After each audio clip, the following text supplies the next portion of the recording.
A stripe shortage, another stripe shortage, and trouble rolls into my hometown. Let's use our heads and figure it out on today's Use Your Head podcast.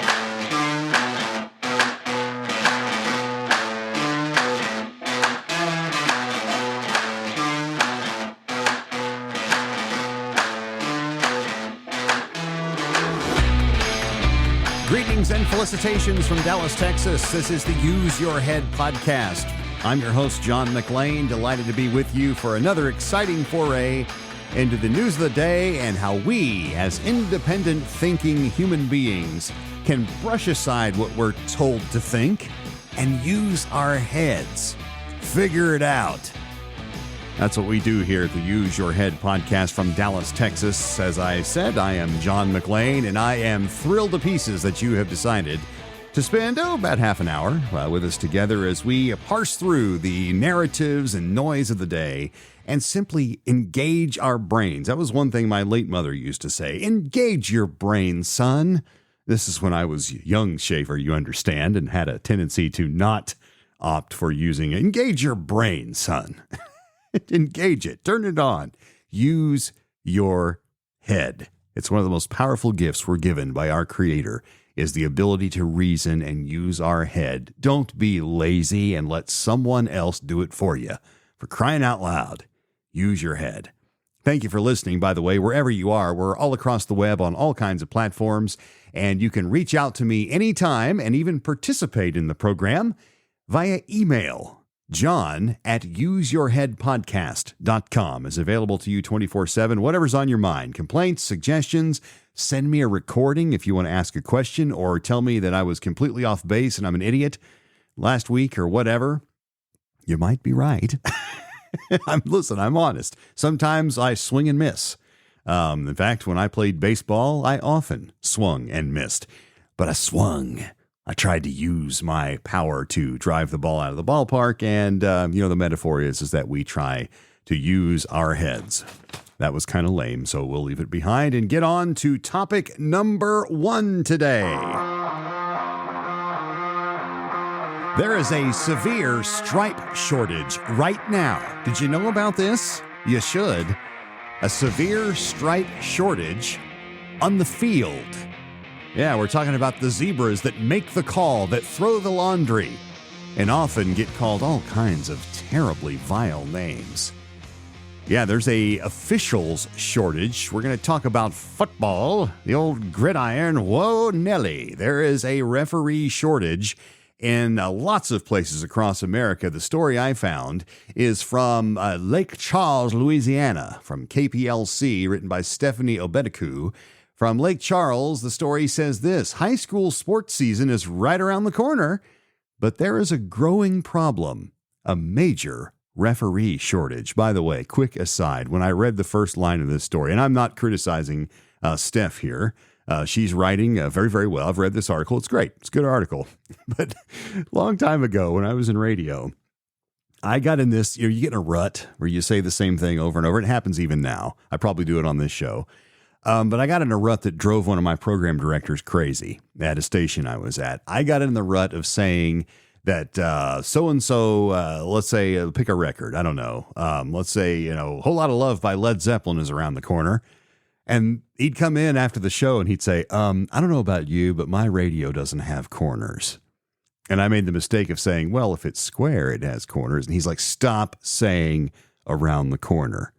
And I realized I was saying it way too much. Anyway, that reminded me of this. Starting again, high school sports season is right around the corner. But there's a growing problem, a major referee shortage. Athletic directors at all levels have seen a steady decline in sports officials over the past 20 years. It's tough to find officials because no one wants to do it. You have to want to do it, said Leday. We're going to find out later who Leday is. And then there is the age issue. All right. Right now, the majority of referees in our area, we're talking about Lake Charles, Louisiana, and I think this is probably true nationwide. Right now, the majority of the referees in our area are over 50 years old. That's not old, by the way, but it is old if you're going to be out in the sweltering night running up and down the field, chasing a bunch of kids. All right. It's tough work. Ledet goes on. 60% of the officials throughout the whole state of Louisiana in all sports are over the age of 50, so we have to come up with some way to replace those men and women when they go to retire. It takes 6 officials to referee one high school football game, and with 29 teams in our viewing area, adjustments had to be made by moving some of those games to Thursdays instead. So now you're overworking these officials, right? Now they got to do Thursday and Friday night, but they got to do something, right? So Nick Ledet, by the way, is the Ward 3 athletic director, and he says they're making do with date adjustments, but that might not be the case soon. Ledet goes on. We're talking long-term in the future, and the way the number has been going over the past 10 to 15 years, it has been declining. And if we don't get the next generation of officials in, then yes, you'll definitely see the effects of it. Ledet says that this job isn't a walk in the park because the men and women in the stripes go through a lot on the field. It's easier to make an opinion from the stands than it is to be the official on the field making those tough calls, said Ledet. Listen. This is a big deal in sport. I mean, listen, go to any sports, go up to your favorite sports grill where all the TVs are on. And there's people screaming and yelling. Everything the official does is wrong. The official's on the take, all this kind of stuff.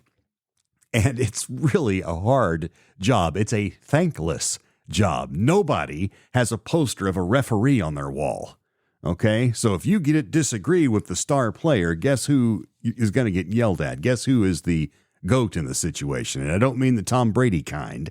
I'm talking about the bah kind. So it's a tough job. Ledet says if more people don't decide on wearing the stripes, Friday nights may go dim. So this Ledet gentleman, his name's Nick Ledet. He's the Ward 3 athletic director. He's saying, look, high school football is in jeopardy because no one wants to put on stripes and run up and down in the 90% humidity in the sweltering night and get screamed and yelled at and called all kinds of names. And, now there are still a number of people that do it because they're passionate, not just about the game of football, but about youth sports and the things that it does for our youth. A lot of very positive things.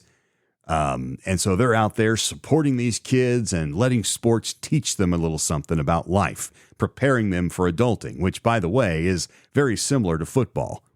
All right. You put on a uniform, you go out in the world, you get beat around and often lose when you didn't deserve to.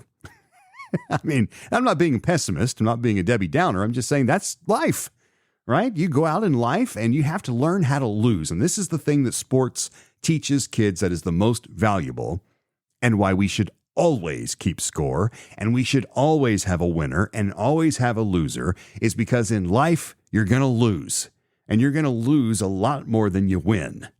And when I use my head, it tells me that these sports are teaching these kids a valuable lesson, how to lose with grace and with dignity and how to let it motivate you to win next time, how to learn. This is the value of sports, not the 1 in 10,000 chance that you're going to get some big contract and be able to retire at 30 a gazillionaire. And if that's you, good for you. Most of these kids are never going to play again when they get out of school, but the lessons that they learn from coaches and, yes, from good officials who are invested in doing a thankless job for virtually no money, and we'll get to that later, it's a valuable role to play. It's a role model is what it is. It's a role model.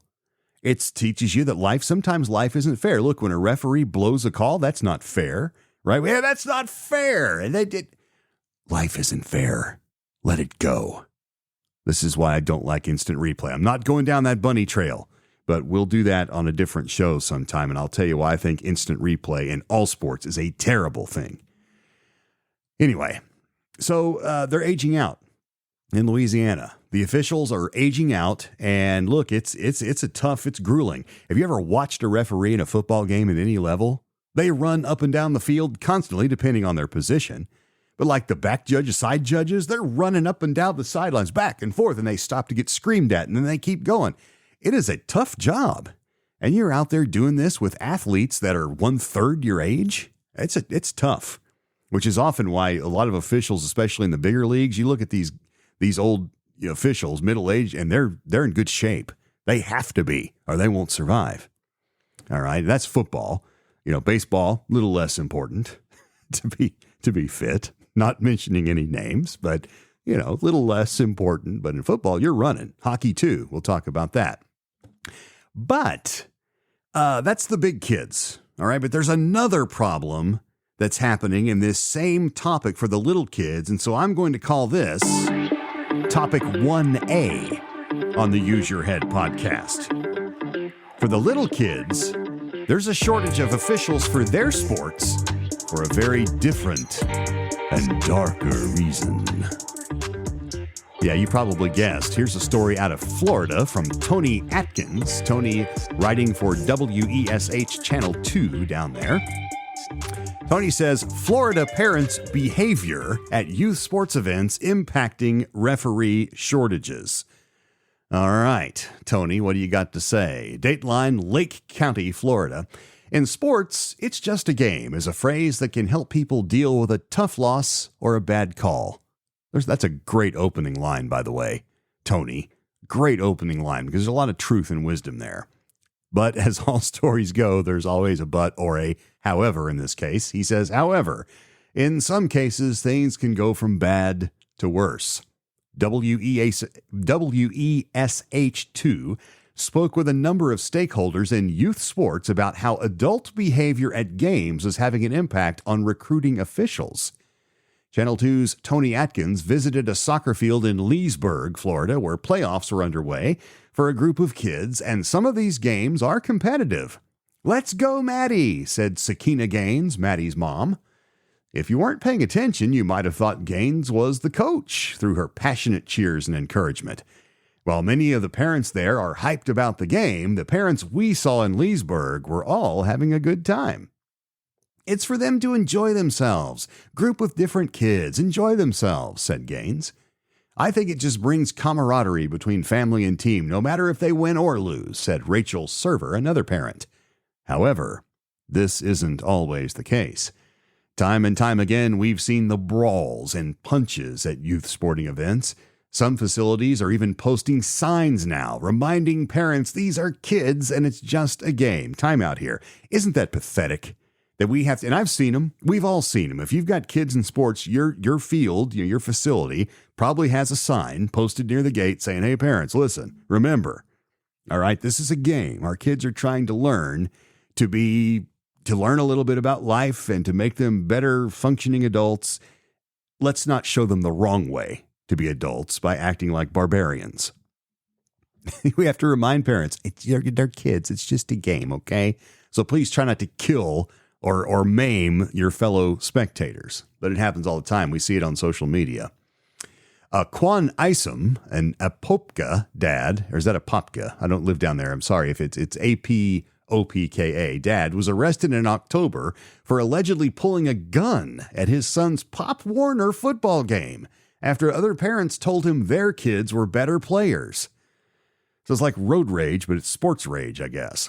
In May 2022, Jorge Aponte Gonzalez was caught on camera sucker punching a referee at an Osceola County baseball game. The unsportsmanlike offenses warranted more than a yellow card. They warranted criminal charges. "I've gotten mobbed by parents for not letting a child play for an injury that was sustained. I've seen parents talk bad about parents' weight, age, and disability. They're at least out there for the kids," referee Victor Burgos said. Burgos is a referee for various levels of soccer and for Pop Warner football. He said parents' bad behavior has an impact on refereeing.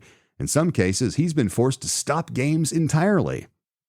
"It's for the children," he says, "not the coach, not the parents. Let them play out. Let them go, whether it's a win or loss.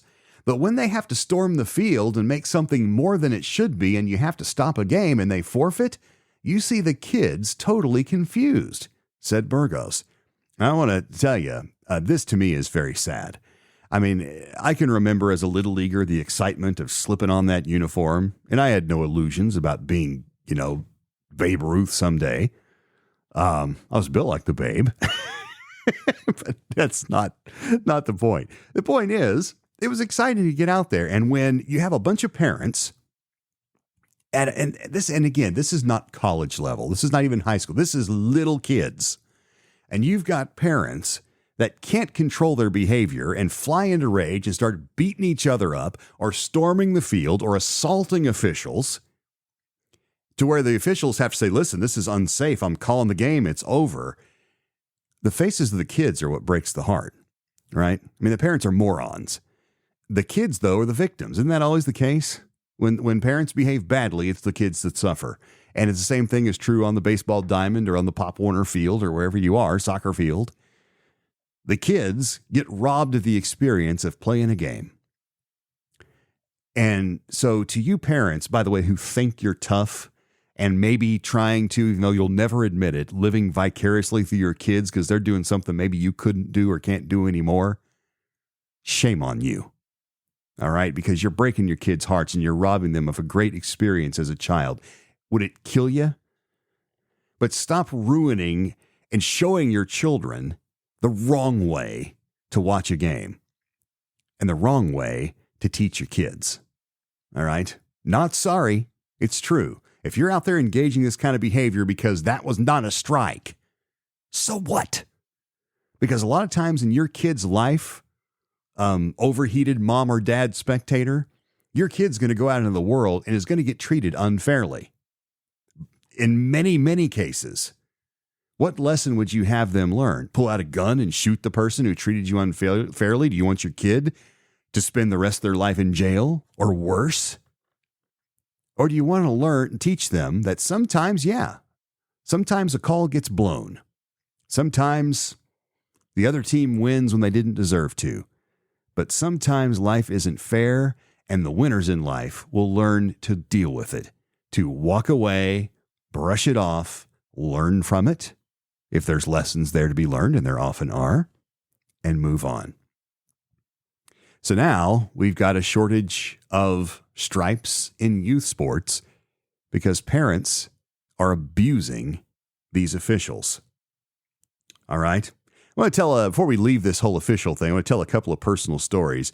Back to the stripe shortage in Louisiana. My cousin is a referee for high school football for small schools, but it's full 11 on 11 football. All right. And it is shocking how much money these officials, they're almost volunteers because they, there's a small gas allowance, but it's tiny. It's never enough to get out to the game and back. Their locker room facilities are often things like broom closets that aren't being used. Or they have these officials are doing this for the love of doing it. There is no other reason a sane person would do this. Okay. But they're out there doing it. I saw my cousin the other day and I asked him, has the season started where you are? And he says, well, yeah, almost next week, but this is scrimmage week. And he says, in fact, I got a scrimmage tonight. I got to drive out to a little town and do a scrimmage tonight for a team. And I said, well, what do you get for scrimmages? And he goes, oh, it's a deep discount. We get nothing. And I said, nothing? Why would you do it for nothing? And he said, well, if you don't do it, you don't get to officiate during the season. So it's kind of like, he says, it's sort of like an audition, but it's really about a statement of commitment. So he's driving, and it's over 100 degrees still in Oklahoma, where he's an official.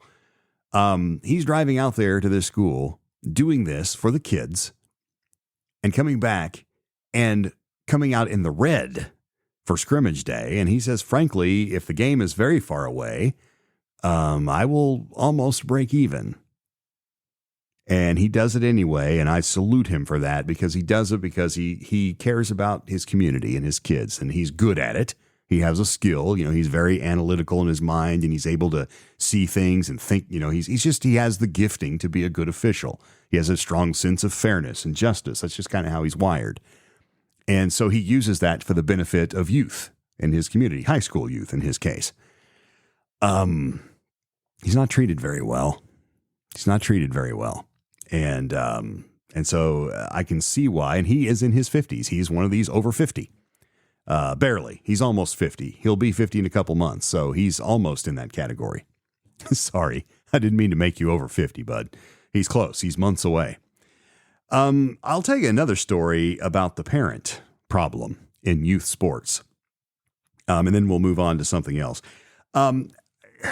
when I was in college, and I don't remember really what got me into this, but when I was in college, I played roller hockey for a time. Inline skates were cool then.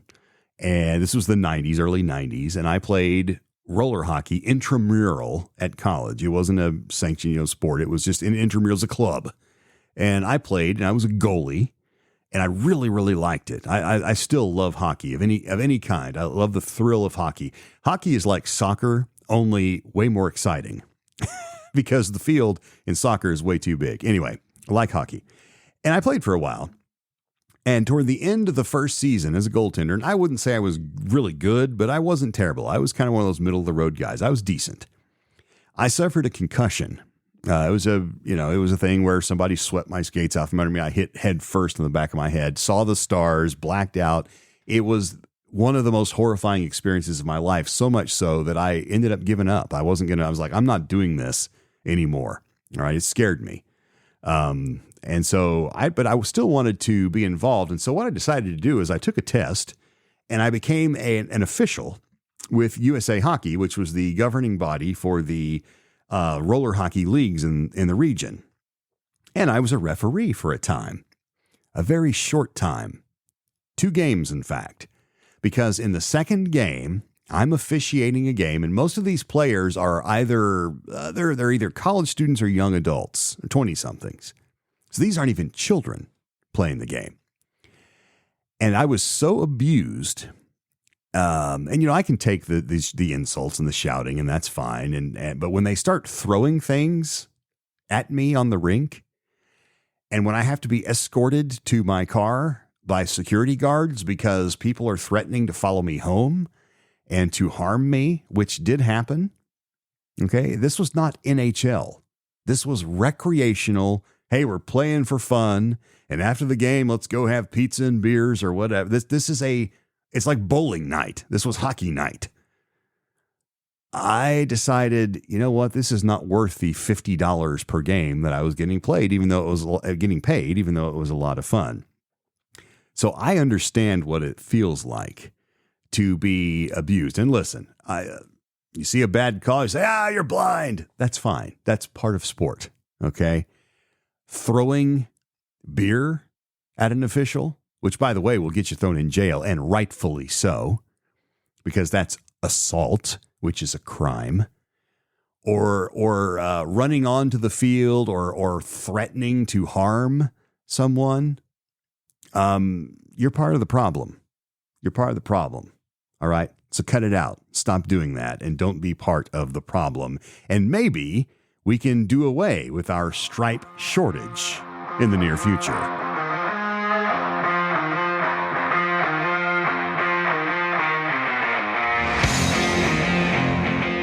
And see, that's part of the point. If people that use their head are not going to behave this way. All right. So if you're listening to this podcast and you're using your head, you're not going to have that problem.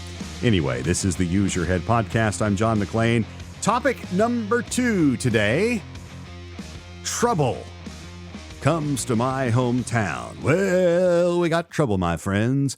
We got trouble right here in Edmond, Oklahoma. Yeah, I found this story, and this story was posted today on August 27th by Amy Furr from Breitbart. A reported 100 vehicles showed up to rally outside a high school in Edmond, Oklahoma on Monday after students were told they could not fly the American flag. Boy, let me tell you, you high school kids got to get a grip. I mean, what kind of unbelievable... Wait a minute. Flying the American flag?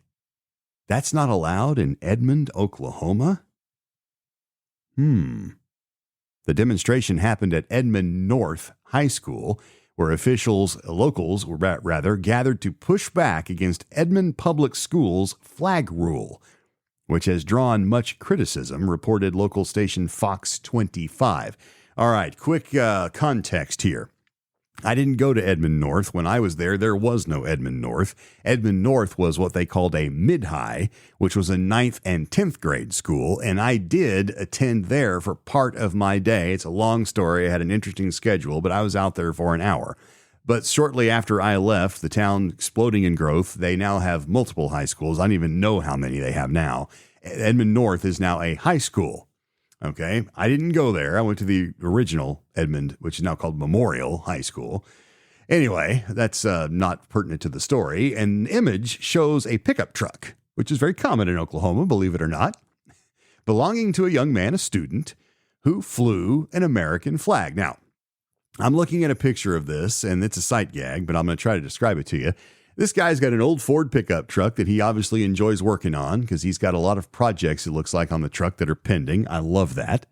And he's got what you've seen these, right? He's got a pole stuck in one of the stake pockets of his pickup bed with looks like probably a 3x5 American flag. And so when he drives down the road, this flag just flutters in the breeze. You've seen this, right? And so he drives to school with this flag in there. Okay. There's nothing, I don't see a gun rack, which, by the way, when I was in high school, you could still have those. I don't see a gun rack in the back window. I don't see anything threatening. It's just an old high school kid's pickup truck with an American flag in it. All right. Students are not allowed to display or bring any kind of flag on campus to limit distraction and create a safe environment, said an Edmond Public Schools spokesperson. Video footage shows a line of vehicles at the campus with large American flags. So basically what happens, the news gets out, this kid gets in trouble, and people find out about it, and hundreds of people line up putting these flagpoles on their cars. Pickup trucks, SUVs, all kinds are flying this. They're basically saying, up yours, Edmond Public Schools. High school senior Caleb Horst said he was told Wednesday that he was not allowed to fly the American flag flying on the back of his pickup truck, said local station KOCO. I've never really had a problem with it before, and it's our First Amendment, so it's kind of hard for them to infringe upon our rights, Yeah, Caleb, that makes all the sense in the world. I'm with you, buddy. He told the outlet, in the end, we're all American. We're all united under that flag, so there's not much anybody can do to separate us, he added. In a video posted Monday, Oklahoma State Superintendent Ryan Walters slammed the rule and said, quote, no school in Oklahoma should tell students they can't wave an American flag, end quote. Amen, Superintendent Walters. The superintendent continued, we've had Americans die for that flag, die for students to have the right to carry the flag, to wave the flag, to be proud of that American flag. My department right now is working on guidelines that we will be issuing to districts to ensure that no student is ever targeted for having an American flag, and also that our schools will promote patriotism. We want our young people to be patriotic. We want them to love this country. And we're going to continue to support our young people to have the greatest understanding of American history and the country and to be proud of our country. That's Superintendent Ryan Walters. So in Oklahoma, they have a state superintendent. Not the case in all states, but that's the way they do it in Oklahoma. In a post on Thursday, Walters noted that Edmond Public Schools has a history of prioritizing woke agendas over our history and our freedoms. We will investigate, and I will act. Ooh, I like this Ryan Walters. Listen, I went to Edmond Public Schools. When I was there in the 80s, none of this garbage was going on. We said the Pledge of Allegiance, standing, with our hands over our hearts. It was not optional. You did it. And you looked at the flag, and nobody whined, nobody complained, nobody felt offended.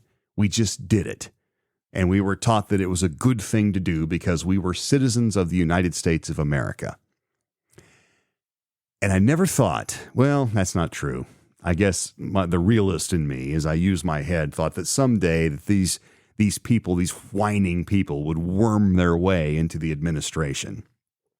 And I don't know who's making these rules at the Edmond Public Schools, but you people need to get a grip and give up on the power trip. Stop bullying students with your own personal agendas. You're wrong, and you need to stop bringing your garbage into the lives of our kids. All right? Stop bullying them because they have the brains, as this young gentleman named Caleb said. Where was his quote? I'm going to read it again because it's really, really good. Whereas Caleb said this, he says, I've never really had a problem with it before, and it's our First Amendment, so it's kind of hard for them to infringe upon our rights, you know? As if some Edmond public school official has the right to infringe on the First Amendment. You go, Caleb. Good for you. And good for all of you that stood up, because now they've gotten the attention of the state superintendent, and he's kind of PO'd. He says, I will act. We will investigate, and I will act.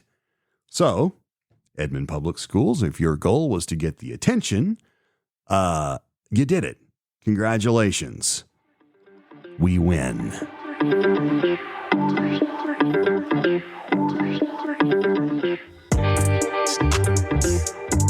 Where has the time gone? 30 minutes gone already. Thanks for being with us on the Use Your Head podcast, the show where we use logic and reason to get through the issues of the day. Before we go, I was thinking back briefly to the referee story, the shortage. I am surprised that some goofball somewhere has not suggested AI as the answer. Well, if the officials are aging out, they don't want to do the work. They're getting thirsty and tired running up and down the field. And by the way, they're human, so they blow lots of the calls anyway. We'll just have robots and lasers and, super mirrors and cameras do the work. No one has suggested that I've heard, although in Major League Baseball, they're monkeying with these ideas. Robo-umps, the electronic strike zone and all this kind of stuff. I'm delighted that no one has been suggesting such things, but I'm surprised. I hope they don't suggest it, and I hope we find people that care enough to go out there and, do the job that we need. We need more stripes. Maybe that's you. We need officials that can use their head and do their best as humans, fallible humans, to make the right call. We're out of time. Thanks for being with me. I will see you next week on the Use Your Head podcast. Until then, whatever you read, whatever you say, whatever you're told, whatever the school board says, use your head. Bye-bye.